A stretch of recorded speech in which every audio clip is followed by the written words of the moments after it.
Okay, you have made it to routine 4. So the first one that we're doing, you don't necessarily have to use a weight, but you can. And I'm going to show you some modifications for this exercise to make it more knee friendly. So the first one is the split lunge. So if I was just doing it body weight, what we would do is we would bring our leg back like this. In general, I'm going to encourage you to try not to let your front knee go too far forwards. But we're going to go down and then come right back up, just like this. Now, if this is bothersome, what you can do is two things. One, control your range of motion, so if we can only go down that far right now, that's totally fine. We don't need to go down all the way. The other thing that you can do is you can put your hand on a wall for a little bit of extra support and do any number of those combinations. So maybe we're going down this far. If you find that this bothers your knee, what we'll do instead is still keep your hand by the wall, and what we can do is we can lean forward a little bit more when we do this exercise, okay? If you want, you can always hold the weight up here just like that, and I can make that a little bit more challenging too. The next one, so that's A1, this is going to be A2, supersetting, pairing them together, is going to be the high pull. So we're going to have one weight, okay? We're going to bend our legs just a little bit and come up to right here. Bend our legs a little bit, come up to right here. So from the side, it's bend our legs a little and come up, just like that, okay? So those are your A exercises.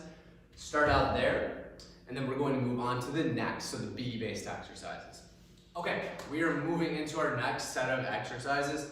The first one that we're going to do is a dumbbell bent over row. So if you've got your Romanian deadlift down, you understand the position that you're going to be in for this one. So we're going to push our hips back, just like we were doing that Romanian deadlift, and we're going to row in from right here.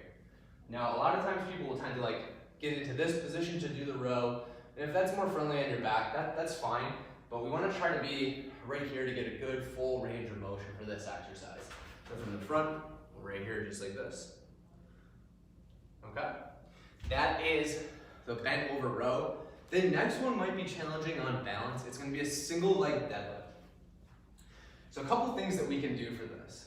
One is we can just put our foot back just a little bit and only use it for a little bit of support as we lean forward just like this. Okay? So this is more about balance than anything else. If you want to make it more challenging, you can lift that foot up and just try to do that on one leg. If you have to reset and put your foot down, again, totally fine. You can also have your hand on a wall for a little bit of support, okay? So it's going to be those two exercises. Go ahead, pair them together, take a break, and then we'll wrap up with the last few things. All right, the next exercise is going to be just by itself. We're going to be standing.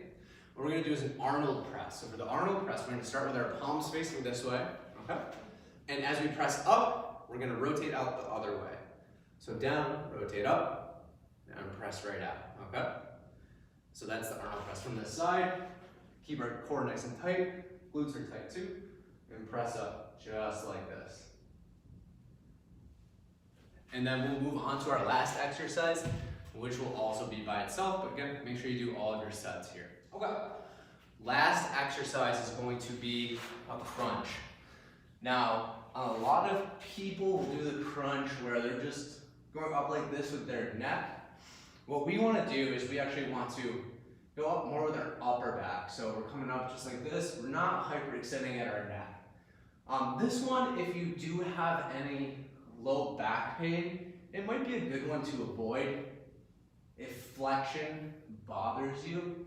But rather what you could do instead is, if we wanted to stay in this position, something like a dead bug iso hold. So for example, you could push your knees into your hands and your hands into your knees, and just holding that for 30 seconds is certainly going to get your core. But for the crunch, legs slightly bent, try to come up with our upper back. Again, we're not cranking up with our neck. Get all the prescribed number of reps, rest for about 60 seconds, and repeat the number of sets that you decided to do today. And you did routine 4.